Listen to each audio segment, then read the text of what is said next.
to get into the Illuminati, cause we want to get invited to the coolest parties by subtly communicating hidden symbology. Soon we'll be part of a secret society. Hollywood will open up its doors for us. We'll meet the inner circle of executives. We'll give a guy a wristy in a warm jacuzzi, and the guy will put us in a Disney movie. Then they'll play our music on MTV. We'll be given designer clothes for free. And we can drive everywhere DUI, cause we'll be under the protection of the all-seeing eye. And we'll never have to worry about bills again, cause the Rockefeller family will be our best friends. We'll fuck a squirrel and finger a fish, and triangle, triangle, eye, pyramid.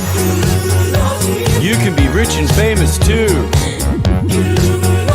I love the establishment, yay! We want to get into the Illuminati, and we want to hang out with Jay-Z and Beyonce. We want to sell our souls in 1 billion records and bow before our reptilian overlords. Then the enlightened few will bring us into the fold, where we'll be told secrets of old, like why the CIA killed JFK, and why on earth the moon landing was fake. Being Illuminati will be so much fun. We'll learn the truth about Area 51. They'll tell us where Flight MH370 is, and which politicians like to fuck kids. We'll get 1 million followers on Instagram. We'll have the whole wide world in our hands. The Rothschilds will take us to Bohemian Grove, where it's likely that we'll both be murdered and cloned.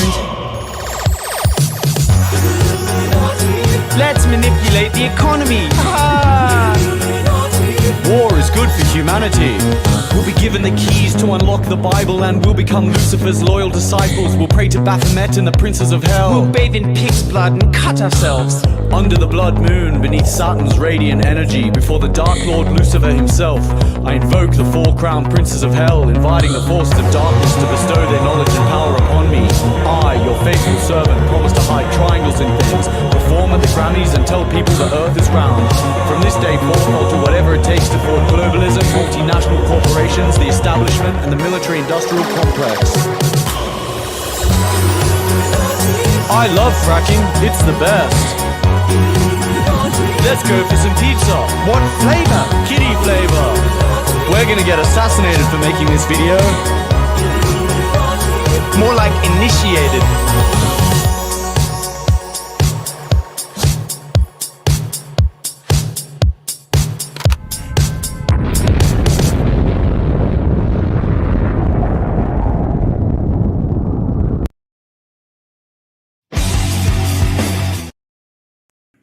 Ario Speedwagon, we read this one. Crusader Joe says, holy shit, Mike is posting prawn his wife drew of you in order to own CG. I didn't know he was a straight up cock. Yeah, those guys put out comic books of me where I'm a homosexual. And they're so weird, like, yeah, like I'm wearing like, I don't know, garters and like high heels and stuff.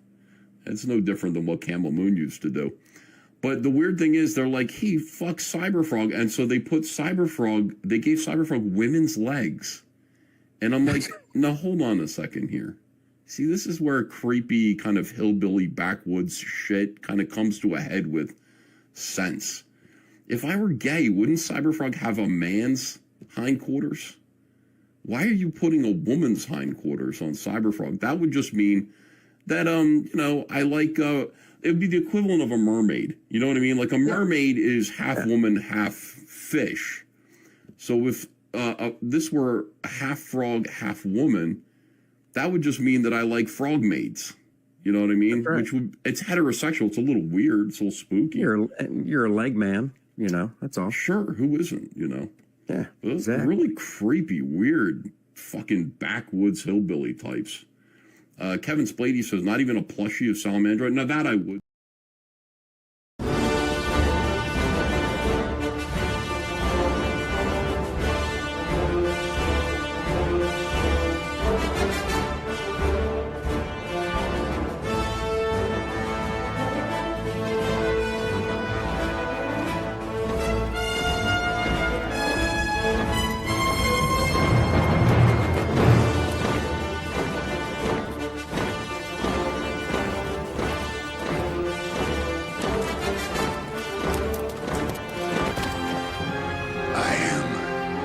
Inevitable.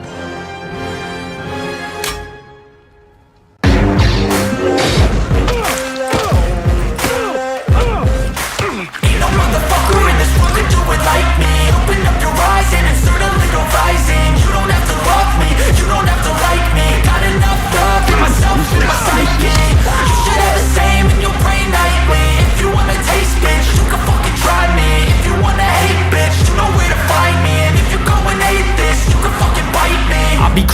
my lane fast, call it high speed. I've been working hard, yeah, I've been working nightly. If you think you'll win, ha, not fucking likely. I be taking shots, yeah, cold-blooded, icy. Watching numbers grow is what I call sightseeing. In the front row, run it up when they hype me. The following grows, they know how to ignite me. Call me CEO, I've been running shit right, see. And I ain't playing games, I create my own lane, making pleasure out of pain, turning losses into gains. I'm the boss, I'm making change. I've been rocking this exchange, popping off and risking things. Gonna make a fucking name, I just wanna be famous. But I don't want that cheap fame, no I'm not that vain. I just wanna be greatness. I just wanna be greatness. I just wanna be greatness. I just wanna be greatness. Ain't no motherfucker in this world could do it like me. Open up your eyes and insert a little rising. You don't have to love me, you don't have to like me. Got enough love in myself, in my psyche. You should have the same in your brain nightly. If you wanna taste, bitch, you can fucking try me. If you wanna hate, bitch, you know where to find me. And if you go and hate this, you can fucking bite me. Okay, I'm going off every chance I get. I don't really take a loss, well, I'll admit. That's why I'll make it to the top, yeah, I commit. And no, I'm never getting lost, I get after it. Investing in my own stock, cause it's faster than any crypto hits go, let me spend. Everything that you see is something I invent. And it's only a percent. I'm gonna take shots. If I miss all, forget it. I'll take a fat loss just to learn all that's in it. I'm taking snapshots, learning how to fall and get it. I'm getting back up, always stand tall, don't sweat it. I never back up, I don't miss a thing or regret it. I'm always learning, you could call me academic. I'm always working, never been apathetic. Bad energy is like a poison, needs some antiseptic. Ain't no motherfucker in this world could do it like me. Open up your eyes and insert a little rising. You don't have to love me, you don't have to like me. Got enough love in myself, in my psyche. You should have the same in your brain nightly. If you wanna taste, bitch, you can fucking try me. If you wanna hate, bitch, you know where to find me. And if you go and hate this, you can fucking fight me. Ain't no motherfucker in this world could do it like me. Open up your eyes and insert a little rising. You don't have to love me, you don't have to like me. Got enough love in myself, in my psyche. You should have the same in your brain nightly. If you wanna taste, bitch, you can fucking try me. If you wanna hate, bitch, you know where to find me. And if you go and hate this, you can fucking bite me. Ain't no motherfucker in this world could do it like me. Open up your eyes and insert a little rising. You don't have to love me, you don't have to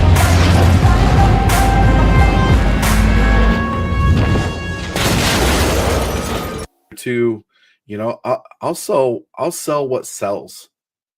You know, if everybody tomorrow decides they like the most woke lefty comic you could possibly imagine, they all want to see transgender Captain America dressed like Dylan Mulvaney drinking Bud Light while he's getting surgery, and the whole world says they like that.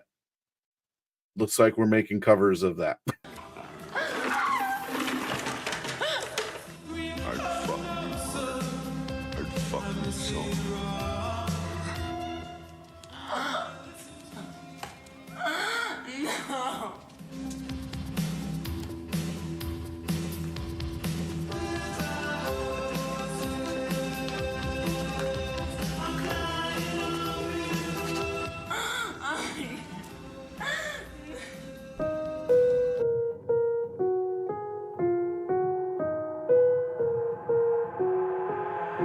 I've got an itch I can't scratch, I'm missing a piece that completes a whole part of me, an open wound scar to see. Everybody come here, gather round, welcome to the freak show, the best in town. What the hell's wrong with me? I don't get along with anybody, honestly. I've been living in my own head constantly, thoughts jumbled round, think I need a new lobotomy. Wait, all these thoughts are too negative. I don't wanna get lost in the sedative. Gotta show them what I got, I'm competitive. You know I'm about to go off, I won't let them win, I'll take a stab. I wanna chase a bag, I wanna weigh, I can change all the things I lack. I gotta face the facts, I got a taste in that. Got me obsessed with the rest, I got an itch to scratch. Slowly now, I'll give up everything. Daunting though, if I could see my dreams, I'll make things right. 'Cause I'll do anything to make what I want a reality. Don't let go, don't let go. I'll make things right.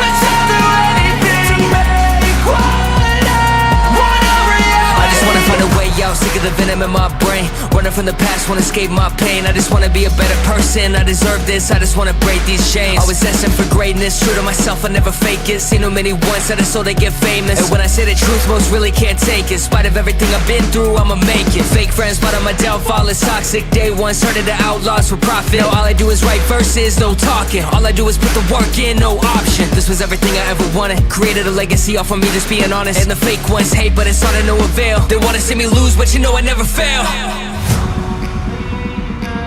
I'll give up everything, daunting if I can see my dream, make things right. 'Cause I'll do anything, want a reality.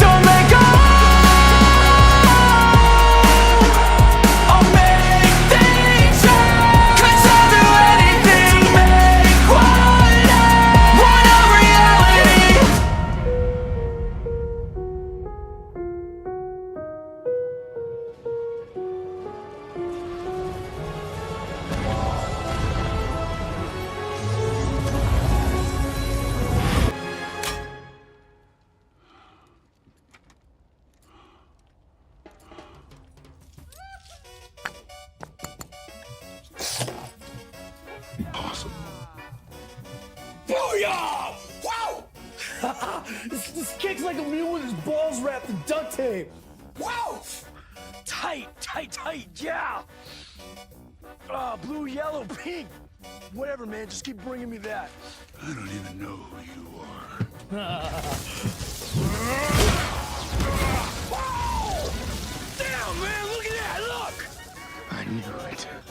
Nobody moves crystal in the South Valley but me, bitch! And now, it's time! Introducing the champion, fighting out of the red corner. He is a mixed martial artist, holding an undefeated record of 9 wins with no losses. He stands 6 feet 6 inches tall, fighting out of Chicago, Illinois, presenting the indie comic heavyweight champion of the world, Mike Devil Dog Wheeler.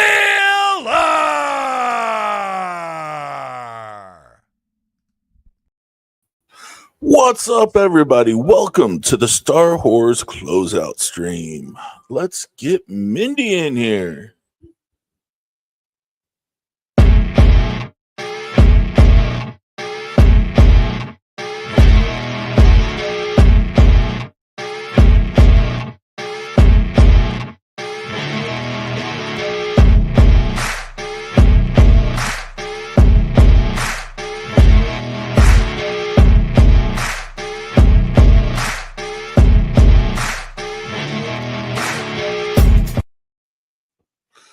What's up?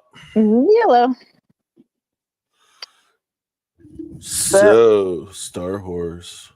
Yeah. Oh my god, so excited about that. Very happy. It's going to be a hell of a book too. Looks great. The script is great. They obviously like issue 1, right? I think we did well. I think people came back because they liked issue 1 and now they're here for issue 2. Plus some. This is fantastic. Woohoo! $51,580. 610 backers. Amazing. With 6 hours to go. Amazing. I love books and Kickstarter and buggers.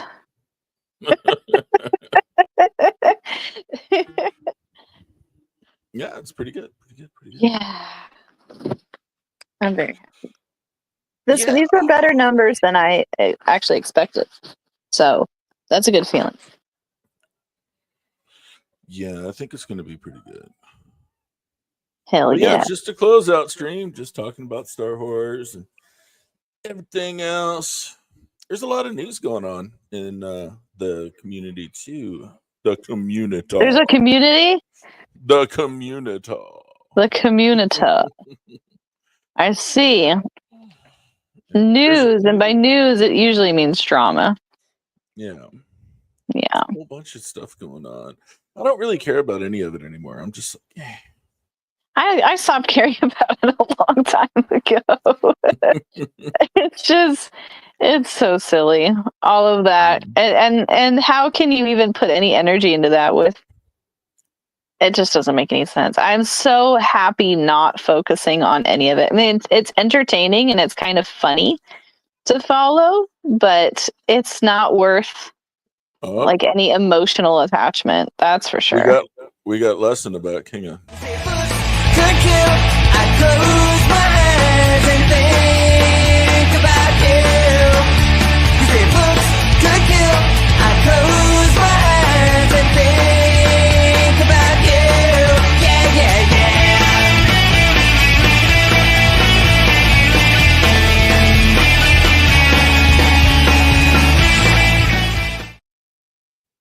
Oh my god. I told you that's forever going to be your intro, dude. Shorty bang bang. I love it. Oh shit. That's too good. Oh man. One day I'd love to publish a story, an article about that story you told me with the midget alliance group. I'm sorry, no, not the little people. Mm-hmm. Mm-hmm. I actually have a script written about a bunch of it's a team up of nuns with midget vampire hunters. Mm. Yeah. Yeah, I'm never publishing that. Oh yeah. Oh yeah. There was a great piece of cinema from back in the 90s. I'm telling you, Oscar-worthy shit here. Yeah, that's never gonna see the light of day.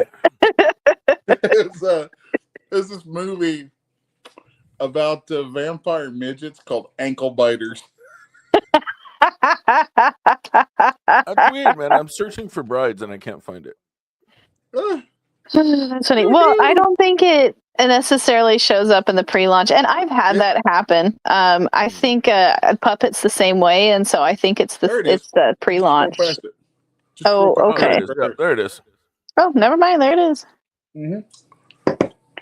Yeah, that's going to be launching next week. Brides #1 by Les Garner, and it's got 227 followers and going up every day. So that's nice.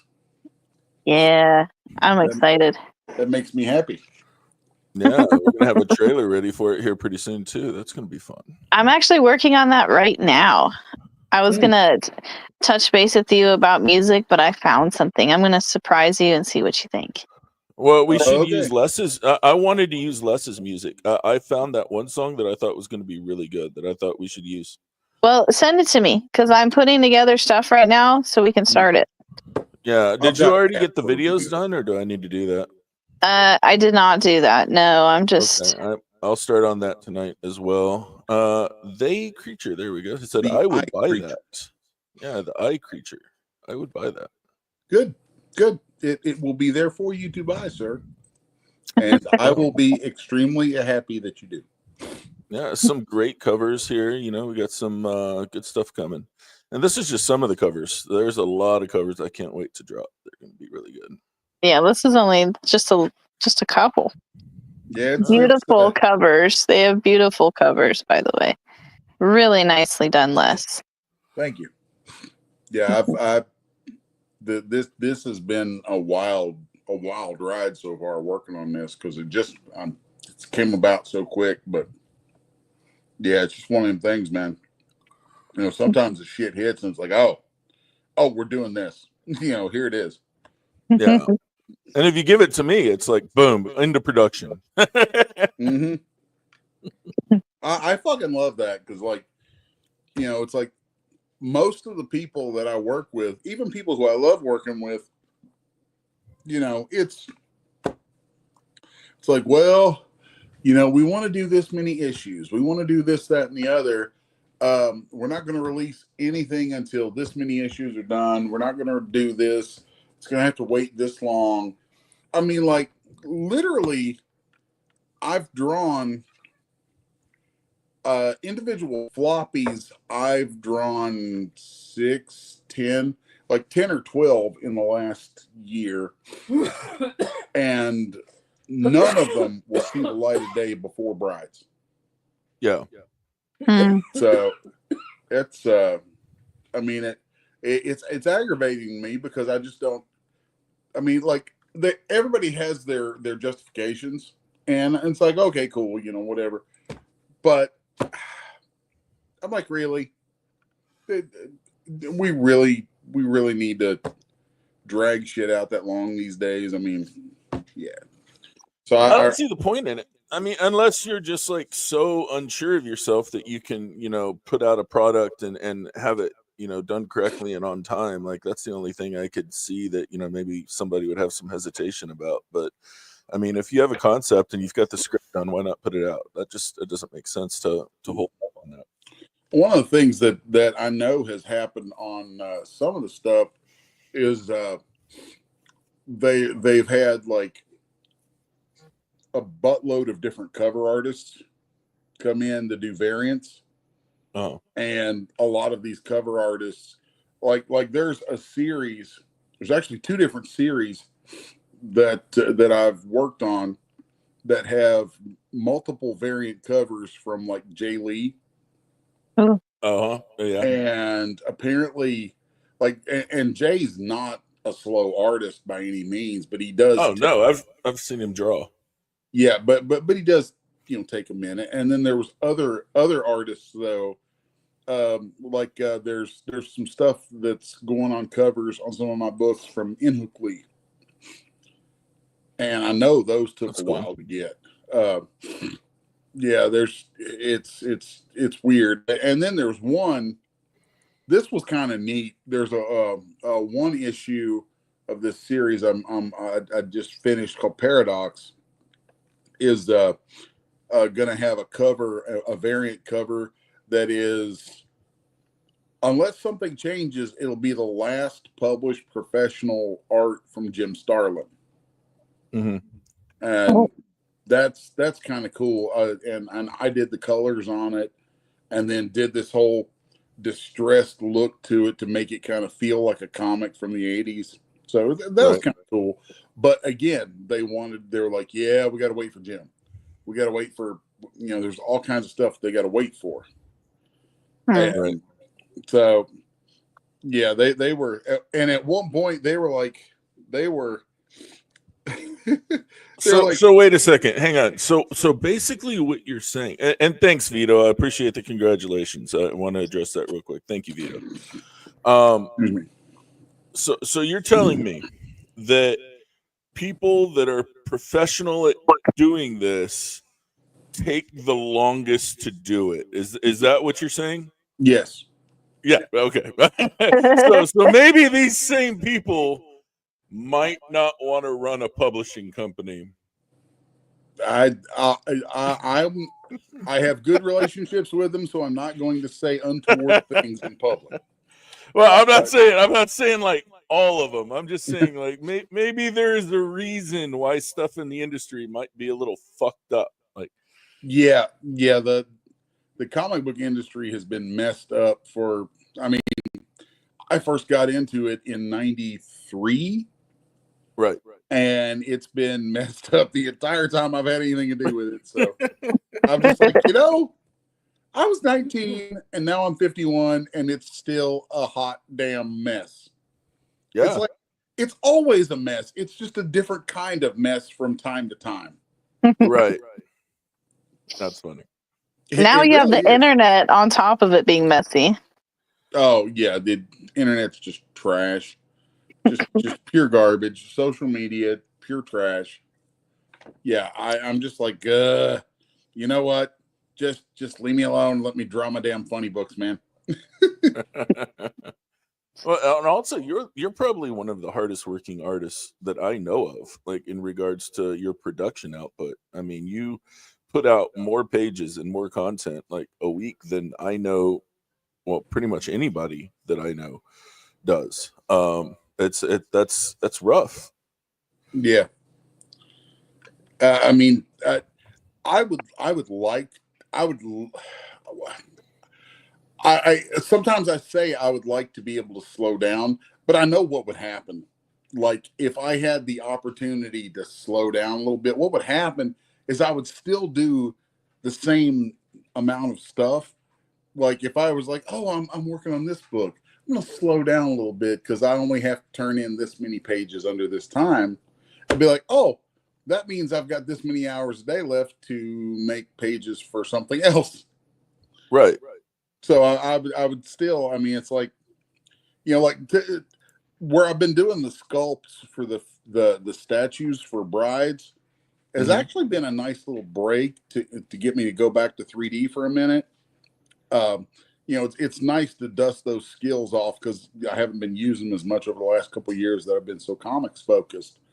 And, you know, it's like I average 4 to 6 pages of comics, you know, interiors a day. Or if I'm doing paintings like on brides, I'll do typically about 2 of those a day. If I'm doing sculpts like I'm doing on brides, I'll do about 2 of those a day. Yeah. That's kind of the pace that I like to keep. But I mean, shit, dude. It's what's funny is, I mean, I've always been kind of a workaholic, but since having the stroke that fucked up my left side, you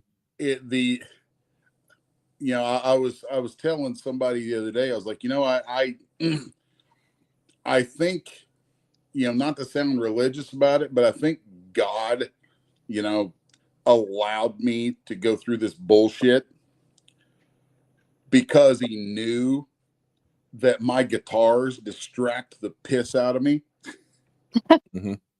And like, if my left hand were good, I probably would shave off a couple of hours a day from work so I could sit and play guitar.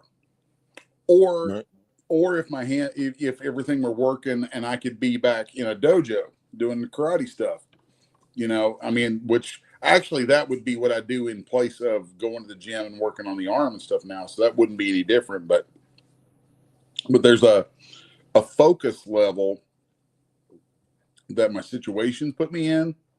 And I was like, I remember when I was first in the hospital, I kind of looked down at one point and I was like, well, looked at my right hand and I'm like, well, still got your ass. That means you're going to work. It's like, guess he gets to carry the load, righty? We got Andrew in the house. What's up, Andrew? Andrew Mecca Davis with Pop Anime Comics. He does a podcast and interview YouTube show, and he's also really big into the collectible card scene. He says hi. It's funny how. Sorry, I didn't mean to interrupt. You go ahead. I'm just over here mumbling. Oh, I didn't even hear you mumble. I'm sorry. We talked at the same time. I was just gonna say that it's funny how, you know, we get put in certain situations in our life, and especially adverse ones. But then it's sometimes, you know, given enough time, and it usually all works out. And sometimes it all works out better because of those situations. That's how I feel about all of our time in comics. Like, there's been so many rough patches, but I'm glad for it though, because there's been so much we've learned. I've seen people have trial by fire, but you guys stick your fucking heads right in the damn kiln. And sometimes willingly.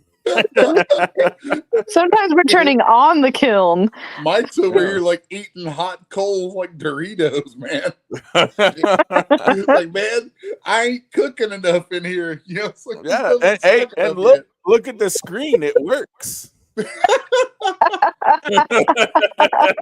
I mean, you them start numbers don't pissing lie. off the right people, man, and you get some compensation for that. Compensation. You are welcome to that job. That's not one that I'm real fond of getting into. I think maybe. Oh, are you sure? I mean, hang it's on. all about sales, man. You know, morals go out the window as soon as sales start hurting. You know, someone's gonna clip you on that, right? Go for it. Go Next for thing it. you know, we gotta deal with the Wheelers tomorrow. Like, fuck, you know. Yeah, whatever. Fuck them. Yeah, it's I like you, Sean. I mean, it's true, man. Sales just go right out. I mean, Oh my god. Yeah. Well, I told you guys about the dude that bought some stuff from me down in Biloxi, because I was the show was on military base, and me and this dude were just because it was slow, and we were just chit chatting, and I commented on how the vast majority of friends in my life are ex-military, and I had, like, without dropping y'all's names, I had said, I was like, this book you're looking at, online, Brides, I was like, it's a Marine is one of the guys behind it, behind publishing this. And he's like, and he kind of furrows his brow and he looks at me and goes, "You ain't talking about Sean Hidachko, are you?" I was like, oh no. I was like, yeah, it's Mike Wheeler. And he's like, "Oh, good." He's like, "That motherfucker was a recruiter." I was like, "I know, right?"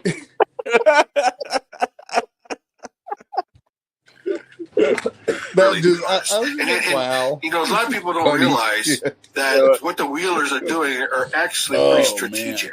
Okay. Wee. Thanks, man.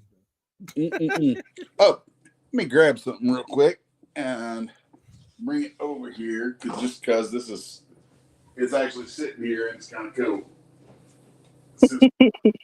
Stuff. The recruiter. For anyone listening, Sean is the recruiter, not Mike. Yeah. Mike was There not a you recruiter. Oh, there you go. There's the original The Lost Boys cover. Oh, that's amazing. Oh, you should make his screen bigger if you can, Mike. Oh yeah, here I'll stop sharing that, and we will go over here to Les and drag him that way. Maybe. Nope. I got to get used to these new controls. And yeah, StreamYard keeps switching shit around. How do I change it? There we There you go. Boom. It's musical chairs. That's you. Wait, no, there he is. There's Les. Okay, good. Tilted over to not have that the reflection of my kitchen on it. See the reflection of my wife in it there. Oh, that's awesome. That's a beautiful, beautiful cover. This was one that, this was one me and Mike was like, "Oh, that's a bad idea." I was like, yeah, I was like, that's not going to be good. This is going to be terrible. I'm like, well, and I was wrong. I have to hold on to that, Mike. Because you can. You're one of those guys that every once in a while, if you can catch him in something where he says I was wrong, I'm like, man, I just gotta chew on that for a minute. And when I'm wrong, I admit it, and I'm the first one to do it. I was like, yeah, I was wrong. Yeah, you were right. This is good. Keep it. Yeah. I've had a lot of comments, a lot of interest in this thing. Yeah, this particular cover, I'm gonna sit this back down now. Yeah, and you're not gonna sell it. You're going to keep it right there. Yeah, I agree. Keep it. Don't sell it. We don't sell originals around her. Speak for yourself. I got bills to pay. Oh, trust me. Here in about 6 weeks, you won't. Well, I got 6 weeks to keep paying bills. But don't sell that. No, don't. Yeah, you gotta hold on to that one.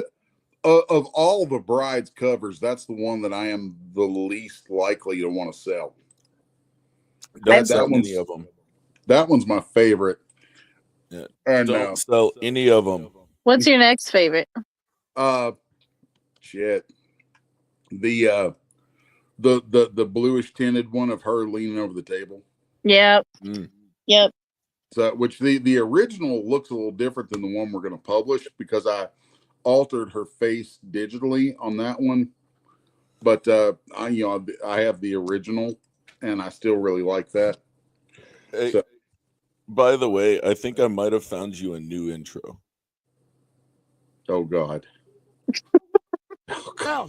Long, long peaky peaky, long mincy wincy.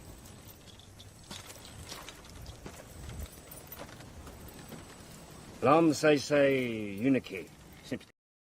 Oh shit.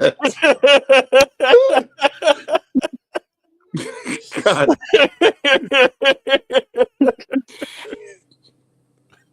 If you know, you know. I just. Oh, all right. You're getting daily midget porn in your inbox.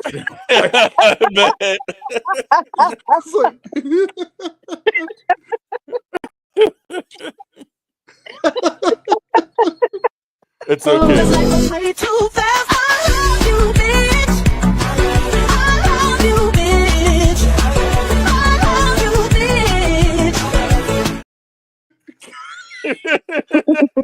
You just collect this shit, don't you? Well, it's better than the alternative where you just are like, damn, I wish I could be somebody. I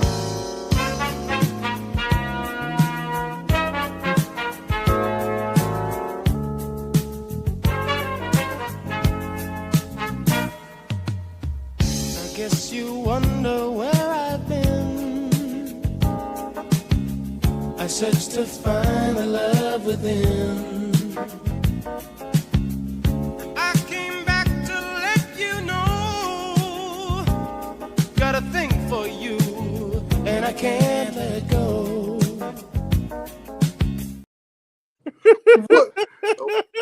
I don't fully understand what I just saw, but I do recognize sad human drama when I see it. He was licking the urinal. He was so fucking high.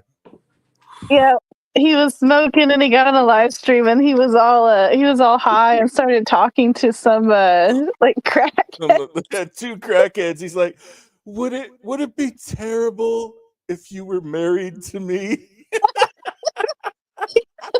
I used to be somebody. I used to be somebody.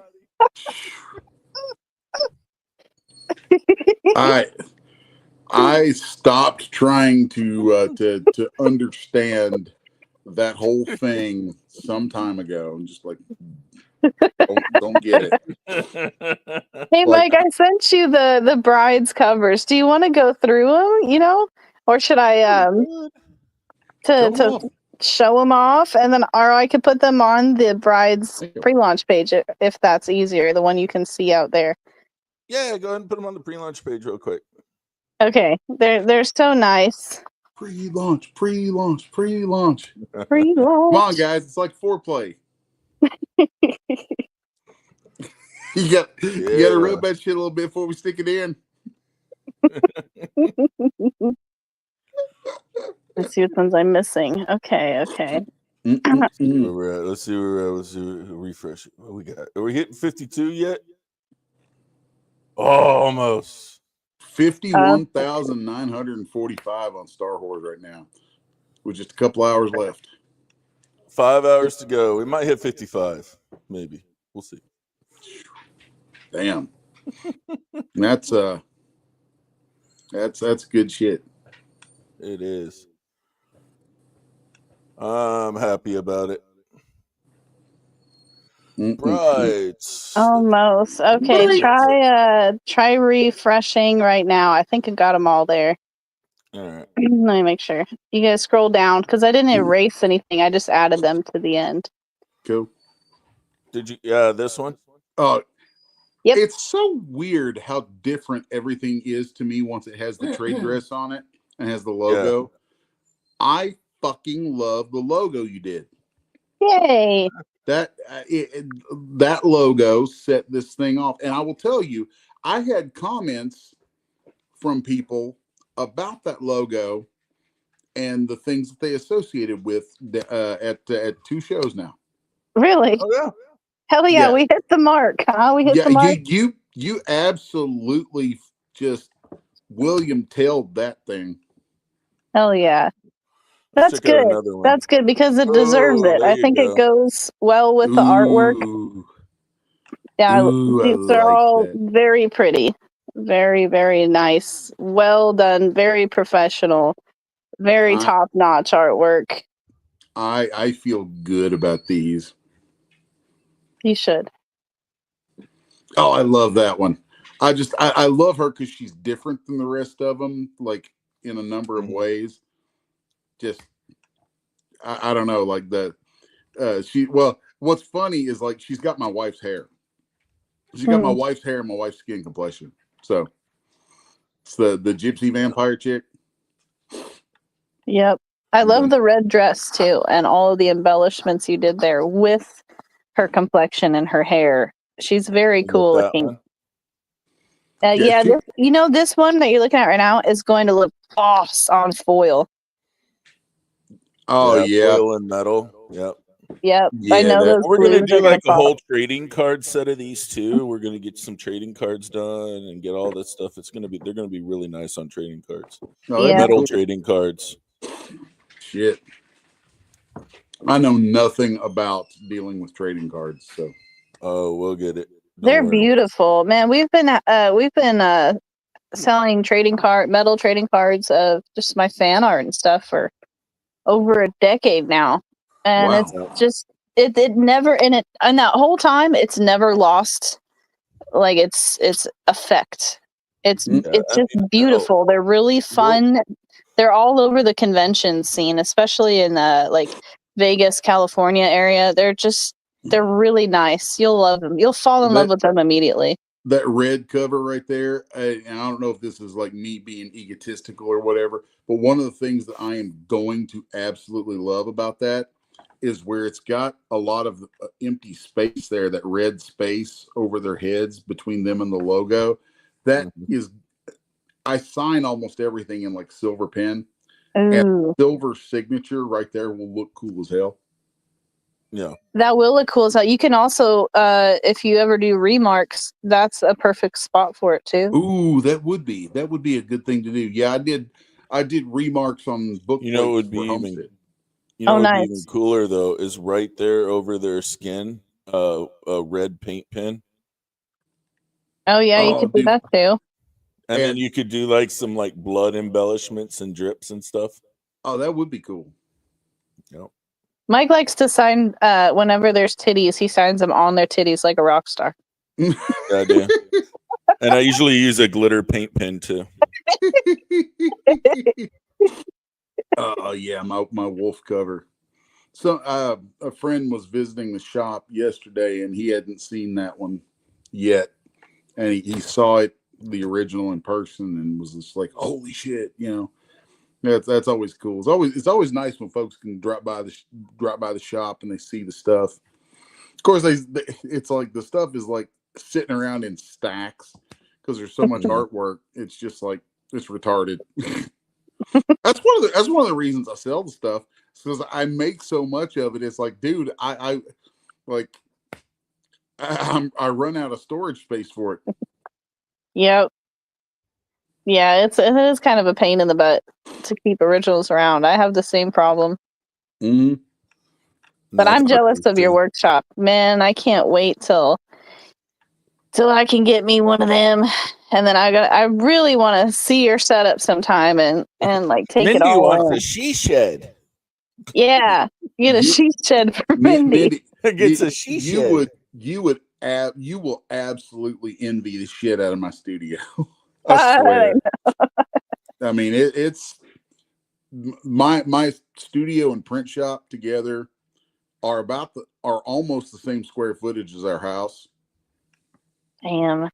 It's a lot of space, and God, I love it. I love it so much. I better love it because I spend enough damn time there. Yeah. Wait, did I get all the covers now? I think I did. I think I so. did. Yep. Two. Okay, good.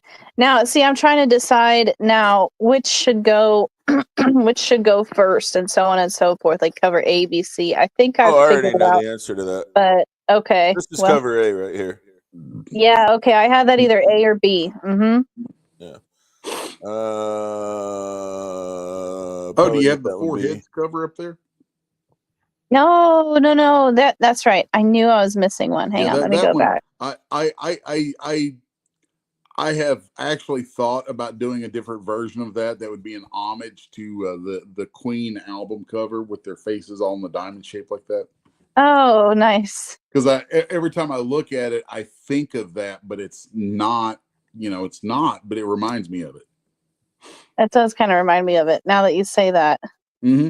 Yeah. Once the thought is there, you're like it's stuck. It's stuck.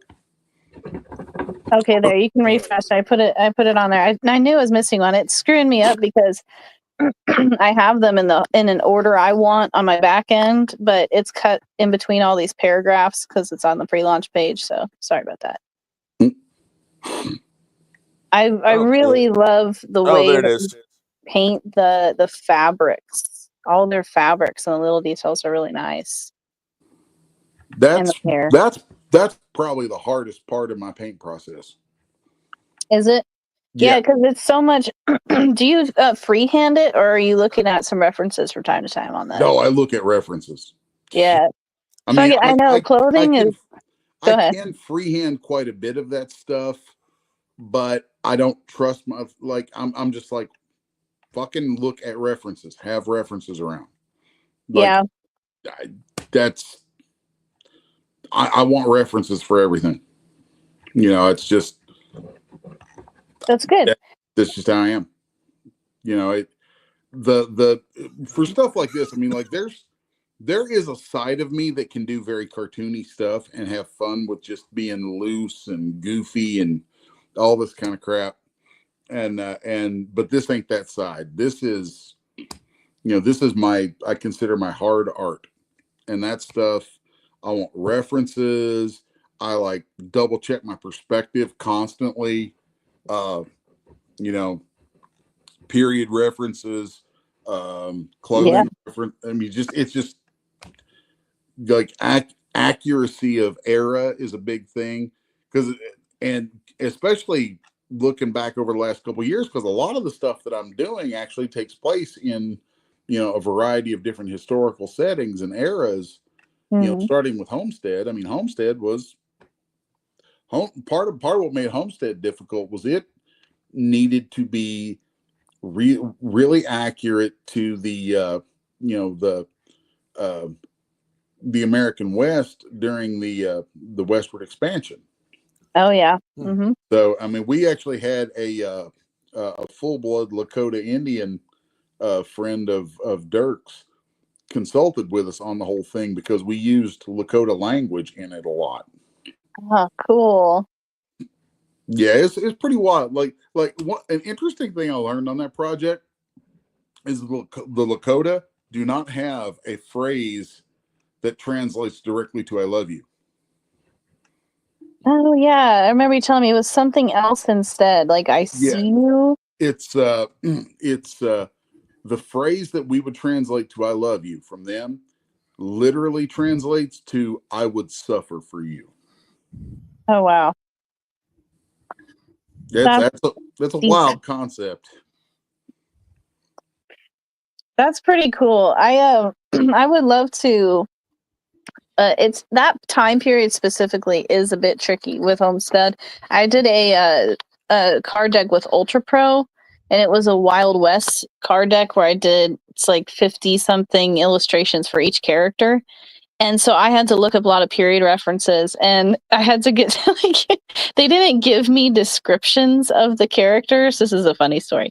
So they just gave me these random names, right? And it was like there was one called Sombrero Grande, and they just be random names like that. So of course I looked it up to be sure it was accurate, and it was. And so I drew a Mexican. I drew a Mexican big dude ass with hat on that guy, yeah, right? yeah. The big ass hat. Yeah. And they got mad at me, and they told me that I was racist because I drew him Mexican, and I was like, I was so confused. Like, that one chick told her he looks like my uncle. yeah, I was like, sombrero, hat, grande, big. Okay, here we go. Exactly. It was at the time where everybody was really, really sensitive, about like overstepping identity politics. It was 2016 or 2017 was the year, and I was all well. If it would have been better if I drew him a different race, because that's like cultural appropriation. I'm so confused. Draw a fucking German wearing lederhosen, but with a giant sombrero on. There you go. And they'd be like, "You're appropriating culture." Be like, which fucking one? You should have drew like Hitler in a sombrero and just been like, there you go. I should have just mixed it all together, like sombrero grande Heil, and like thrown shit. Oh my god. Thrown all kinds of stuff at them from different races and made a character, and they ended up tossing the card. They didn't publish it. I know. Of course not, the fucking pussies. But it was historically accurate.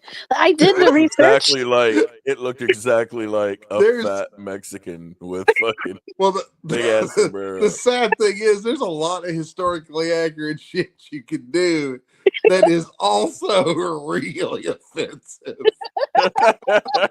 It's like, history kind of is what it is. So it's true. It's true. Yep, it's true. And it's really weird when you have to toe the line. Go. Yeah, that's why everybody just has to get over stuff. It's like, look, there are photos of a lot of this stuff, and there's paintings before that, and there's drawings. There's a lot of documentation of the dumb shit people have said throughout history. Okay, no. So yep. And the messed up stuff that we've all done to each other, and it's. They just have to get over it. Just should have asked them to own it and make it funny. Yeah, exactly. You should have put an Indian in there. William Knifeman. I was at the Battle of Little Bighorn. I didn't kill anybody, but I fought bravely. Well, I didn't actually fight. I actually didn't even get into the fight itself. But I came over that hill real rugged like, but then the damn horse hit a gopher hole and rolled over and squashed me. This horse actually. Oh, shit. That's why I love humor. It just ties everything together. Oh, man. I had a friend of mine some years ago who was a 3/4 Cherokee Indian and professional comedian. And boy, could he turn a room full of faces very, very red real quick. And of course he just absolutely played to the I'm gonna say shit that none of you want to laugh at. Like you don't want to laugh at it externally, but inside you're fighting it.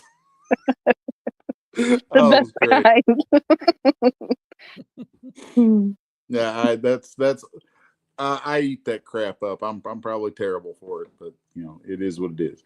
No, laughter is the best. Laughter is the best. I used to crack racial jokes all the time, like I used to work in a medical office, and it was the best icebreaker. Like, I was the only white girl, I think, there, and so I used to crack jokes, and they loved it. It was so funny.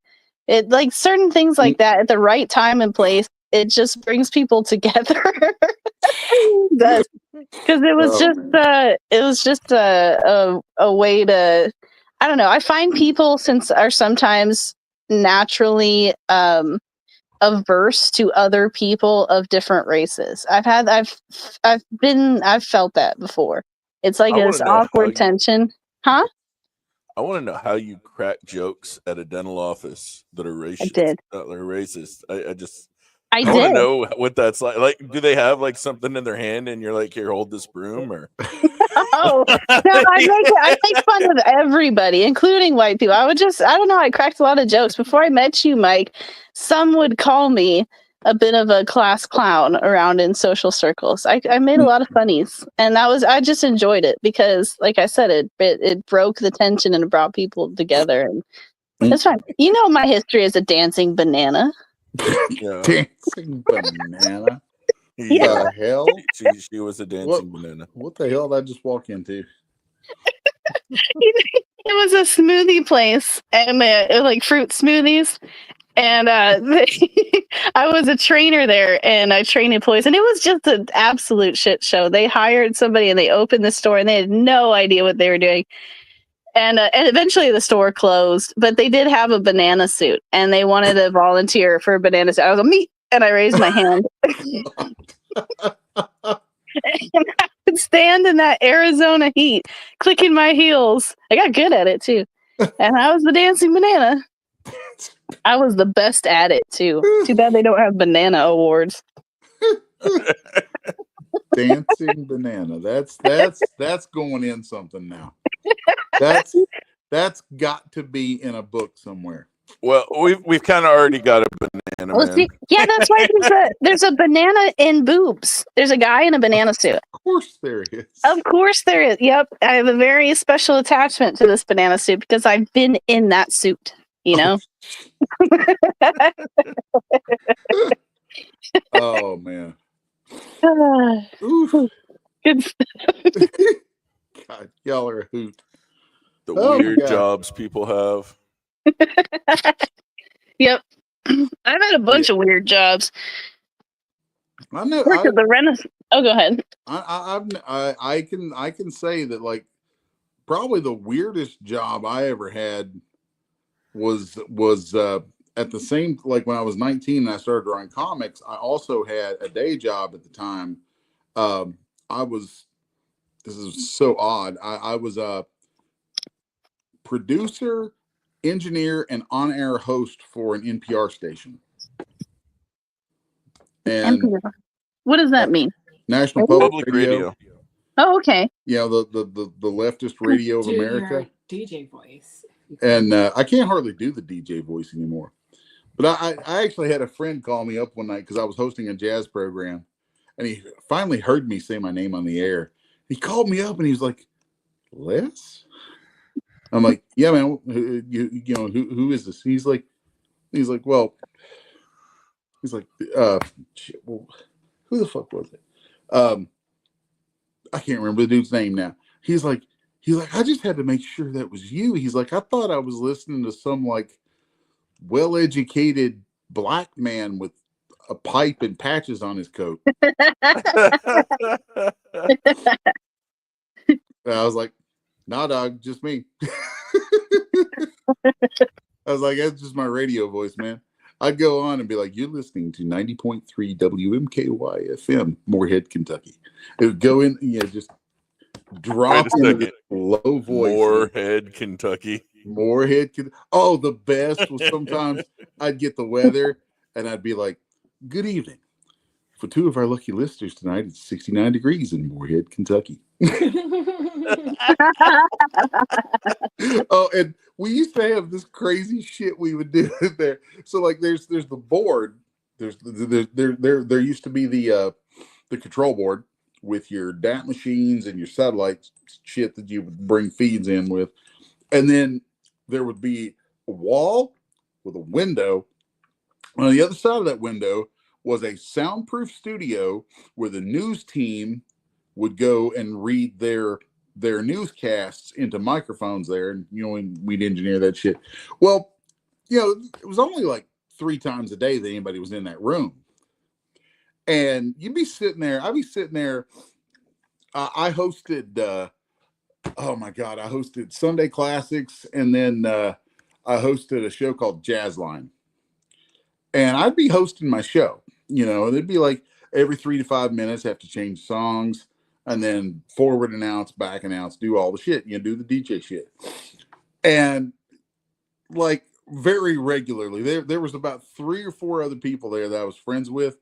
They would sneak into that room in front of me. So if you're sitting there, the mic's up here, and you've got your copy down here, and your eye line is looking right into that room, no matter what. Like you can glance down and not necessarily notice, but as soon as you look up at that mic, or you glance up at the clock to make sure you're on time, you're gonna see what's in that room. And sometimes what would be in that room was not something you wanted to see.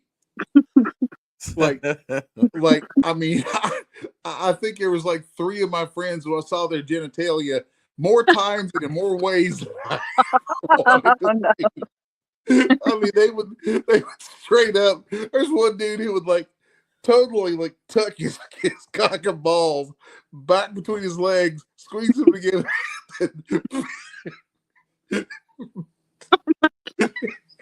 So bad. He'd bend over, he'd put a chair up, hop up in it, turn around, shove his junk to the back, bend over, and then push it all up against the window. Why? Just to see.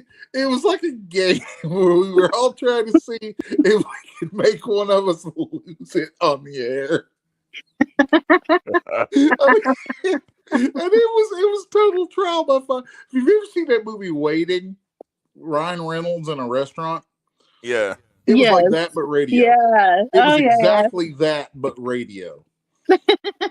and you were fucking warned your first day that you had a board shift that you were engineering. They're like, now you're gonna have to maintain your composure. Oh God. Oh, it was so terrible. I can't tell you how many times I'd be like, well, we have a lovely full moon tonight in Moorhead, Kentucky. I would throw shit in and say it just to give me something to say so that I could roll with it. and the funnier a thing you could slip in to say, the more the guys on the other side of the glass would start to crack up and lose it themselves. Because they could hear everything going on. Oh. That reminds me of that show Impractical Jokers. The first episode I saw of that show, they did something really similar. And they were in a board meeting like that. And they were had the table facing where only one person could see the guys behind the glass, and the person who they were trying to be professional to couldn't see it, right?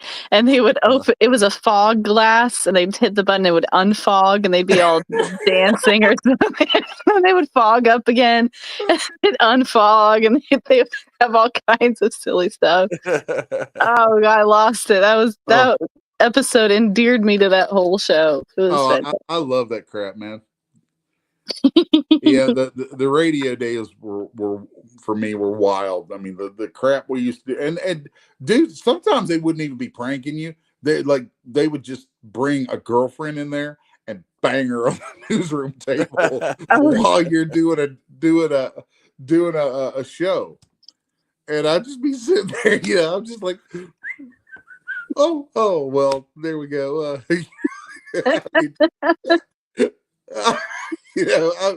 I'd come off there. There's a little intercom where you can call into there after you came off the air. Sometimes I'd call in there. I'd be like, "Does someone need a breath mint?"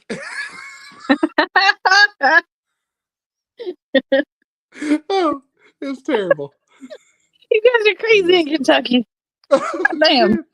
It was great. I mean, it was a sucky job, and I think a lot of my views about a great many things were formed from being in the belly of a public radio beast for a while. Because, I mean, news media, people are like, fake news, all this. I'm like, y'all don't even know. Y'all don't even know how bad it is and for how long it's been that bad. Because, I mean, the shit that we used to get, they would pull their news feeds off of AP and Reuters. and it was so stilted. This was 1993, 1994. It was so stilted. It was just sad. So, Yep. Yep. It's true though. It's true. I've seen the same thing. I used to work for a newspaper, and and it was a very democratic online newspaper. And when I say democratic, I mean, well, I shouldn't even say that word. See, I was up in Canada, and their left wing, which the newspaper was, is the equivalent of our like socialist. They're very, very, very left up there.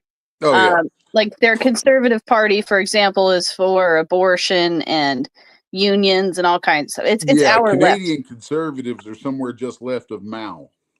Yeah, exactly. And it was a left wing, so left that newspaper, and I saw it all, and I've seen news since because I've worked at various jobs doing like marketing and writing articles and news and stuff like that, and I saw so many people. I've seen so many people pay for news stories to be written about themselves, and I see that all the time. And I used to go on morning shows too and be on the news, and dress up in my little business suit and promote and stuff. And like, so I can't even watch the news now. I watch it, and if you notice, every single one of them have book deals too. And like that's a huge part of it. Every single morning show or news show they go and they're like, oh, we're gonna feature this person who did this nice charitable thing. Yeah, no, that's all bullshit. Like every single person there is paying for an advertisement slot, and they're paying what I've seen back then, $1,500. Has probably gone up in price quite a bit. And I mean the news is basically all paid for just with those advertising slots that they just cycle through all day long. I just noticed what you did with the Rebel insignia. Oh my God. That's so You got to decide what art you want on your challenge coin for Bride Quest. Oh man. Being that the red cover has the heads kind of like a quarter would, I wonder if that would work. But I don't know if the engraver will go that small with the detail. There's a lot of heads. That's the thing. There's a lot. I think that would be doing all four of those would be too small, but you could pull. I mean, I don't know about how many coins you want to do, but you could do one coin for each of those heads. Oh yeah, they're very a lot of piles. Yeah, they're a bit of an undertaking each one, but I think maybe her on the table would be good as well. Or no, I really like the one that looks crazy. Yeah, she's got that. You know what I'm talking about? Yeah, she's so vampire-esque. I really like her expression. She is the epitome of the crazy redhead. That's I was like, I want the crazy redhead right here. That's it. Like every guy that I know, you know, maybe not Mike, but all my friends, every single one of them have that chick in their past. Not the same chick, but an avatar of that chick in their past. And I swear to God, every guy goes through a point where he's like, yeah, I'm gonna have me some of that. That's gonna be great. Mike, you're muted, honey. I can hear you talking, but you're muted yourself. Nope, can't hear you now. See your mic little icon by your name. It says you're there. You go. Oh nope, there you go. All right, up now. Can you hear me? Oh. Yep. Yeah. There we go. Is that better? Yeah, that's better. Okay. All right. No, I've never had a crazy ass redhead, so that's a good thing. And there's a specific reason why. Along with midgets, I am also scared of gingers. Shit. I think they have no soul. It's their pale skin. It like freaks me out. I don't know. Oh fuck, that's crazy.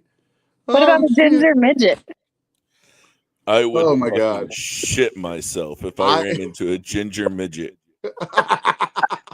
Oh my God. Mindy has seen me as midgets walk by me at shows. she has seen me. Like I can't even breathe. Like, I get hot. I start getting hot. I feel like I'm gonna pass out. Like I can't do it. Oh, dude. Yeah, I was recently at a show where I had the little lady who is inside of R2D2 these days was at the show tabling right next to me, and the showrunner had us took us out to dinner together. So I was literally across the table from this little lady, very, very sweet little lady. But I mean, like, I reached out to like shake her hand, and she literally like took two of my fingers. Those little sausage fingers. Trying to touch you with little smokies? No, man. That little voice was just like, I'm like, oh, like, can't do it. You know how hard it was to maintain that whole dinner. I'm just like Mike would just fucking lose his shit right now. Yeah, I would. I would. Oh, I seriously thought about calling you up. Said, hey, Mike, let me introduce you. No. I would have thrown my phone like through my wall, dude. But no. I pick up the phone and there's a video call with a fucking midget on it. No. Oh, Jesus. No. Oh, God. It's so good. It's especially funny because Mike has this concept in his mind that they all meet together and have like meetings. Mafia. There is a midget cabal. They kind of do because I actually got a letter. I had in the 3D space. I had a product once called the Unim. Like there were these figures that a competitor had that were really popular, and they called it Unimesh because it was a one mesh that they could repurpose for all kinds of shit. And I thought it was funny to do a Unimidget because the one thing you really couldn't make out of their meshes was a believable midget. Yeah. So I made the Unimidget, and I put that out, and had like. I released that with like 10 add-on products for it that turned him into like a little barbarian, all kinds of. I mean, it was great. It was good fun. It was out for like a week. It made an ass load of money. I mean, this thing was out.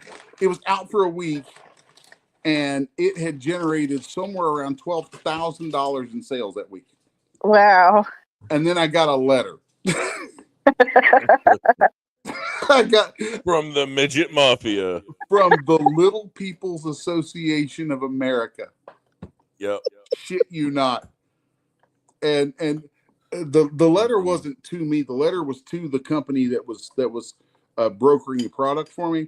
So the company then reached out to me and forwarded the letter, and they're like, Les, we need to talk. We, for reasons of sensitivity, we need you to pull this product and consider changing the name.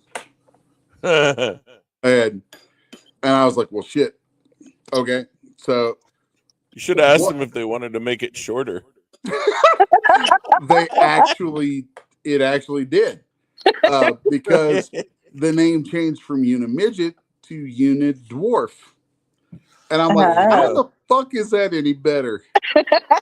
Like, maybe they're proud of their heritage. Maybe they are ancient dwarves. I'm like, how the fuck is that any better? So now we've gone from this to, I was just like, okay, whatever. Put it back out. Took it a couple weeks. Still made more money. It was kind of great like that. But yeah, it was just like, it's like, seriously, y'all are seriously doing this. And the reason it took me about 3 weeks to do it is I fought it. Like I fought it tooth and nail for like 2 solid weeks, and nearly lost my entire store at the time over it. So sometimes when you and I are talking about stuff, and I'm like, yeah, there was a time when I would have done certain thing, when I would, go balls deep on certain things and just absolutely throw down with stuff. And I was like, you know what? It was like on this one, I think that was probably one of the things that taught me to pick my battles. because I was like, I would rather just have the damn money. So here, take it. Little people, you won. You've mounted your offensive. You've come at me like little tiny villagers with your little tiny pitchforks and little tiny torches. And Big Bad Me has said, all right, little guys, you are officially dwarves. Here you go. Now I would have wrote a response letter and said, well, that was really big of you. Oh, shit. Really big of you. Oh, my God. Oh, that's okay, because one of the things... Look at you standing on the law. One of the things that I then immediately put out for it, because there is an adult side of that market, was an add-on kit that took the figure and made it anatomically correct male with this, like, down to his ankles. So, I was like, here you go, guys. This is for you. This is tripod. There you go. I can't remember what we called it, but it was terrible. And then like we started putting out a bunch of just crazy shit for it. Like I remember the same week that we put out his junk, we put out a gimp suit for him. So it's just like well, okay, you want to do this? Let's do this. The kickstand edition. Yeah. Oh, it was great.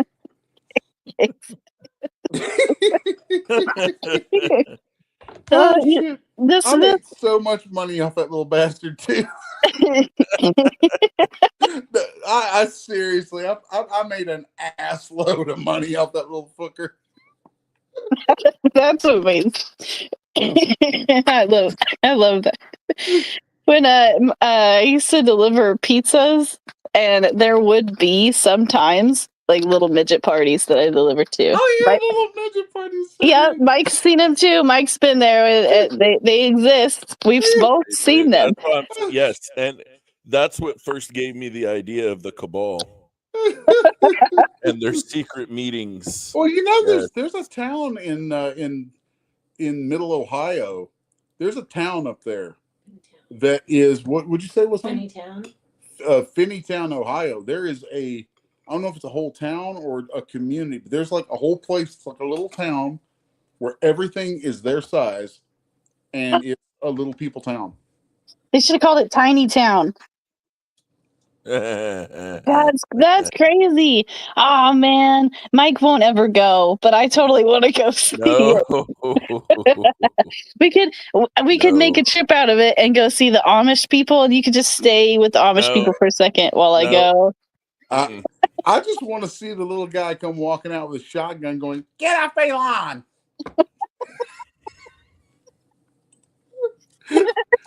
It's a town completely devoid of garden gnomes. They are the garden gnomes. Oh my god. That reminds me of when we used to collect really big things. Remember, Mike?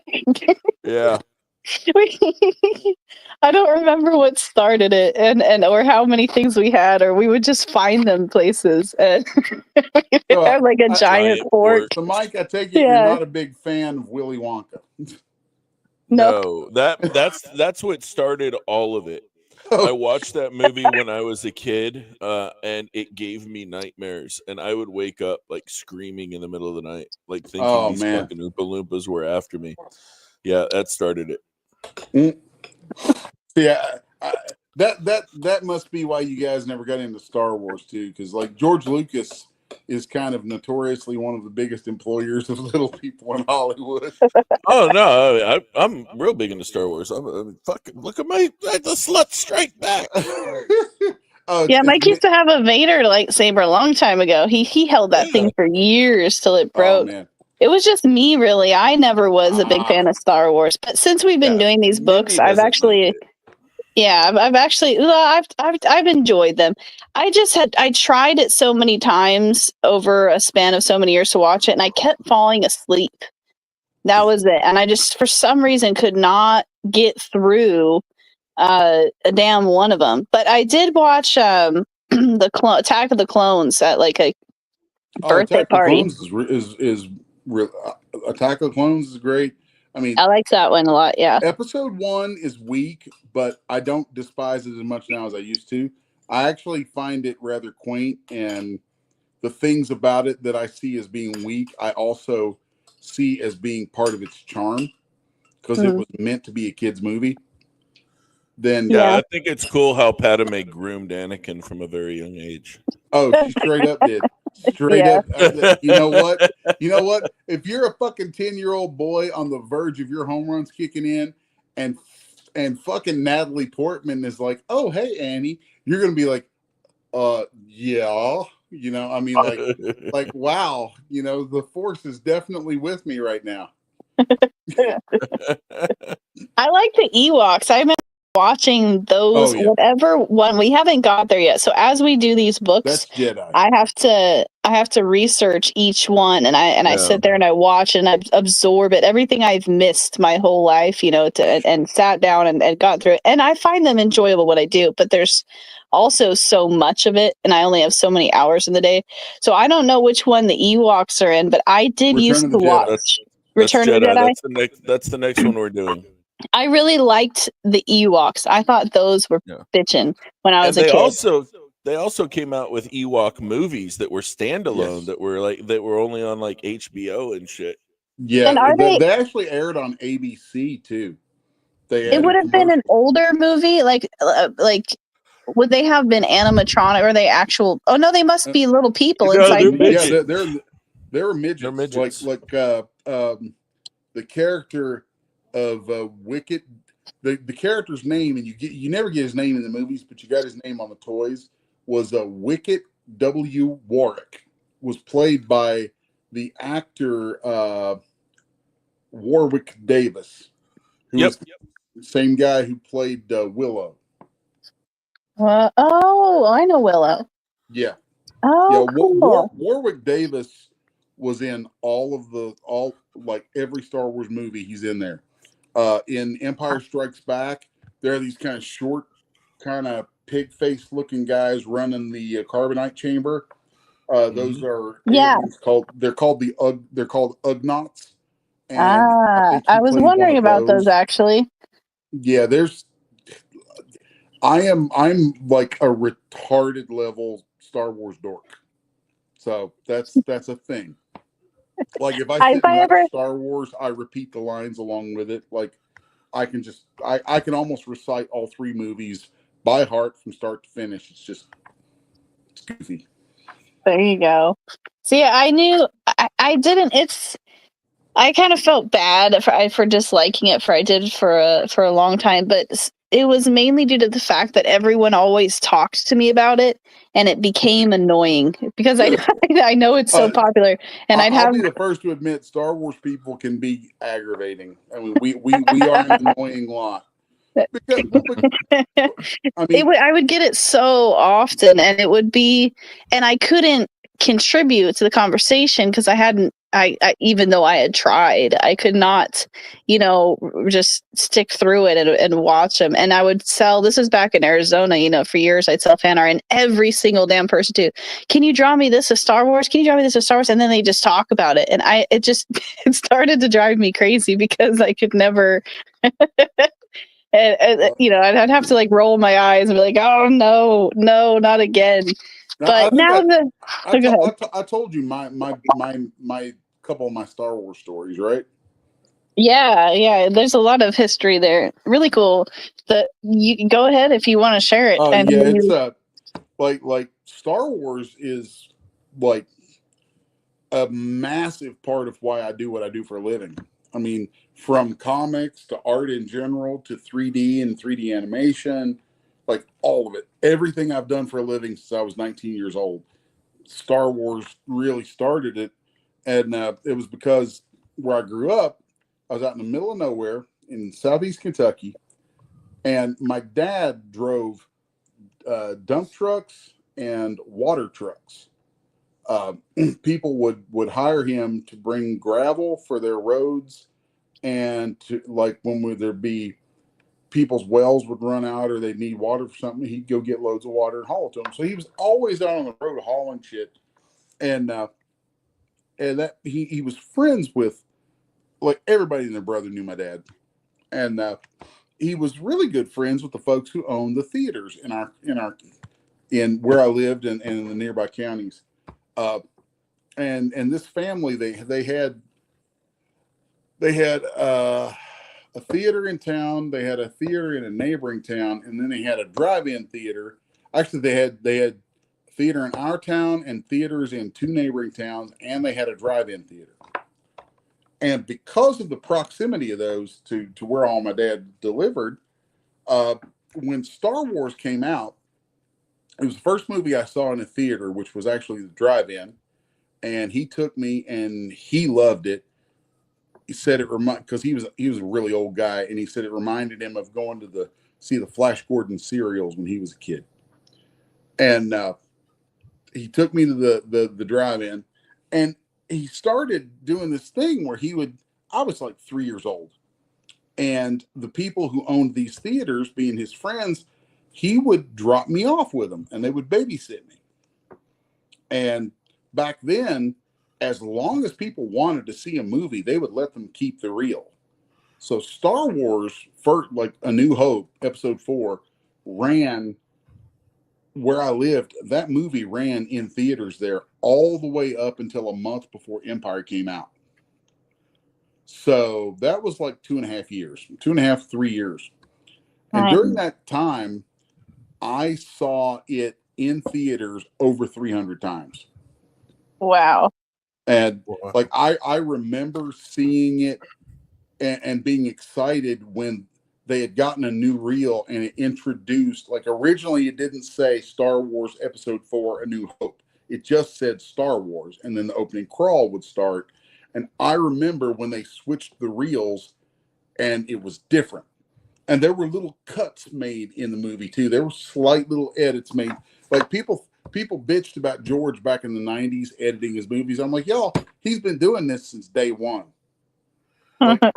Like if you ordered a Star Wars reel back then, there was a very good chance your copy would have things in it that somebody else's didn't have. So it was wild. Cool. I remember seeing it once when it had there's a scene with a character named Biggs Darklighter, and or Darklightner, and Biggs is like Luke's best friend, and there's a whole exchange they have about Luke going off to the academy. And I remember seeing that in a theater, and I saw it like probably about 10 times over the course of a couple of weeks. And then the reel changed. They traded up for some reason and got new reels, and then it was gone. So I was like, huh, what's that? And then back then too, eventually after about the first year, they showed Star Wars on TV with commercials, and to fill the time slot back then, they edited, like back then on TV, you would see the Jabba the Hutt Hangar Bay 94 scene that, was before they ever had the big slug monster for Jabba the Hutt. So yeah, it's really, really crazy shit. But yeah, I saw Star Wars Episode 4 about 300 times. Episode 5, Empire somewhere around 200 times, and then Jedi somewhere around 200 times. All of them in theaters. And as a little kid, I used to take, like my dad would. I didn't get sketchbooks and things like that very often because we didn't have much money. And I would take my couple of Star Wars toys that I'd gotten and like whatever crayons or stuff I had to draw with. I'd have a bag of Star Wars toys, crayons, and like this one Star Wars storybook that I loved, and some paper. Whatever I'd gotten from wherever I could get it. That would go in a bag and would go to the theater with me, and I would sit in the front row all damn day drawing Star Wars characters under the light of the silver screen playing Star Wars. That's cool. that was like easily the most formative thing in my youth, bar none. Those are good memories. Yeah, Star Wars, man. Friggin' Star Wars. I can definitely see the appeal now that I'm going back and going through them all. I feel bad that I missed it in my youth because they would be such good movies. I can see the light, and think, damn, I bet you this was fun growing up on. And back then, for me, because I'm older than you guys, by a little bit. I don't know how old Mike is, but how old are you, Mike? I'll be 42 and 43 in a couple of months. Okay, so I'm about 10 years older than you guys. No, actually, in exactly a month yesterday. Okay, yeah, so I'm like 8 or 9 years older than you. Yeah, in the neighborhood of like 10 years older of both you guys. So, in the being a kid in the late 70s, like that, mid to late 70s, even as a little kid, like there were three pillars of my youth. Okay, Star Wars, the band Kiss, and detective comic books from Denny O'Neil and Neil Adams. Those three things. Those are the things that made me. Period. Full stop. That's it. Everything else is extra. You can take away everything else. As long as I got those three things, I could probably still be happy. Neil Adams. I liked him. I love Neil. Love Neil. Yeah, he's a cool guy. He was great. Asshole to most people. He hung out for 2 hours with me in New Orleans a few years ago. Like I just got to sit and hang out with him and shoot the shit, and it was wonderful. Yeah, he's a good guy. I always liked him. I mean, he no bullshit. He put it to you like it is, but his son's cool too. His son was the main animation designer and stuff for King of the Hill. Oh wow! Yeah, Joel Adams.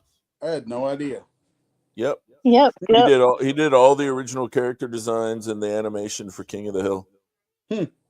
That's cool, man.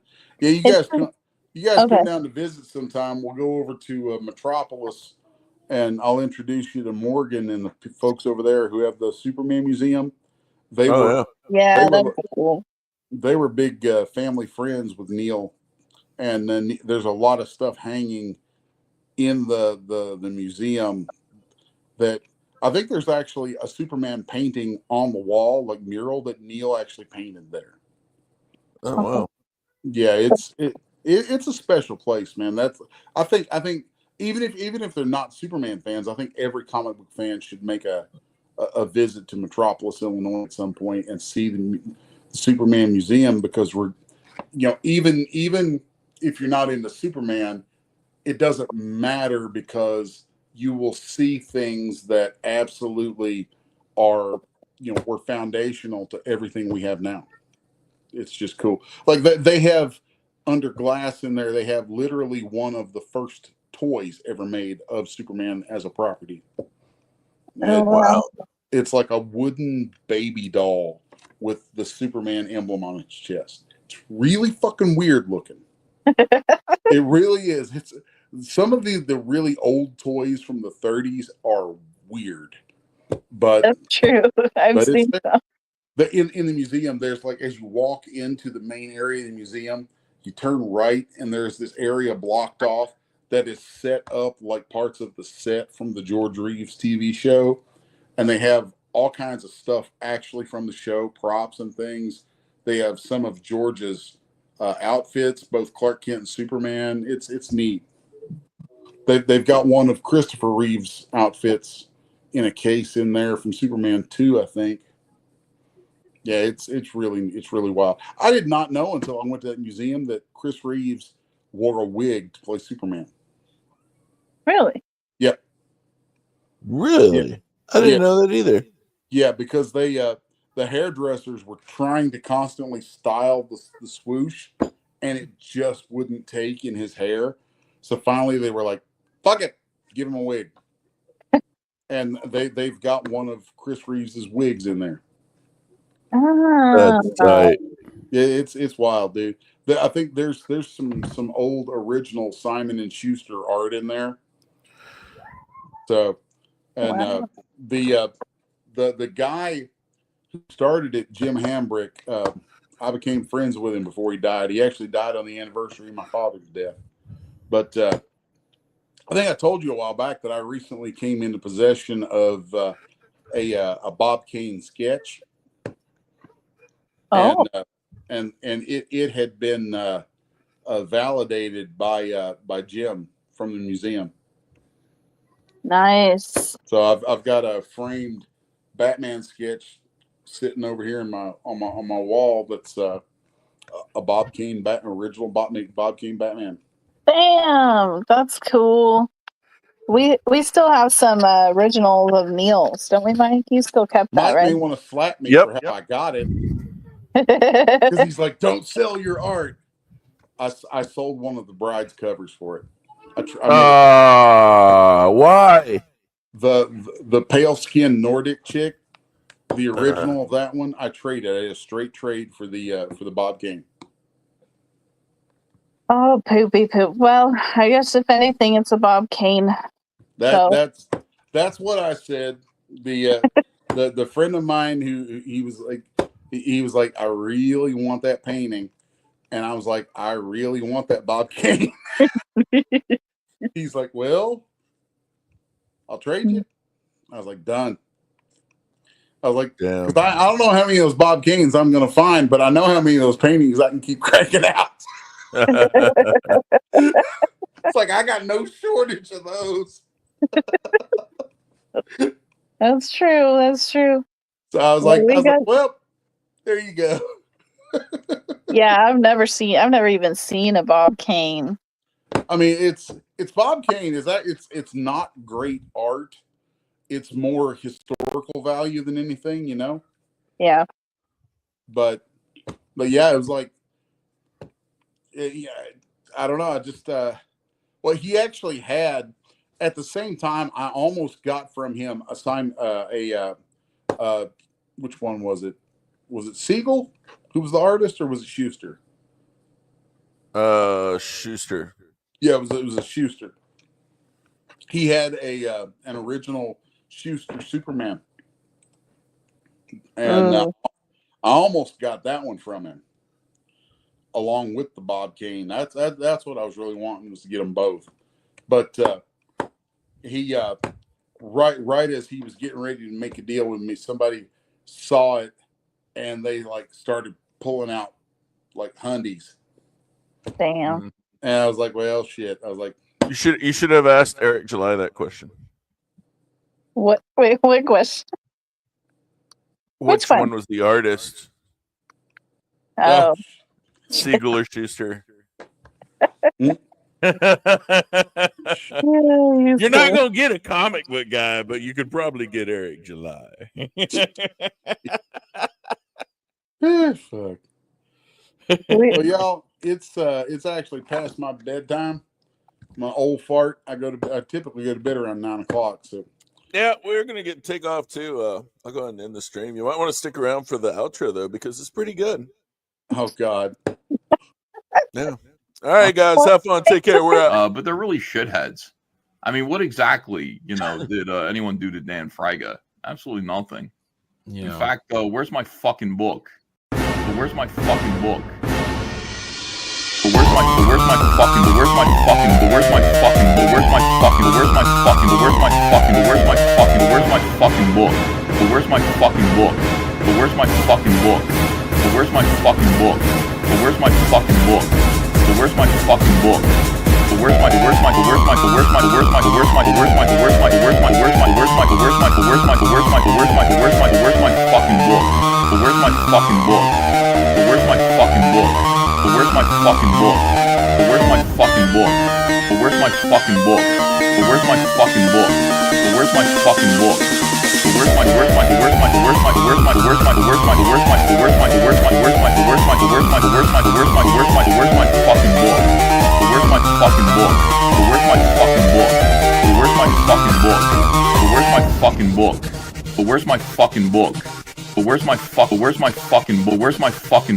fucking book? Where's my fucking book?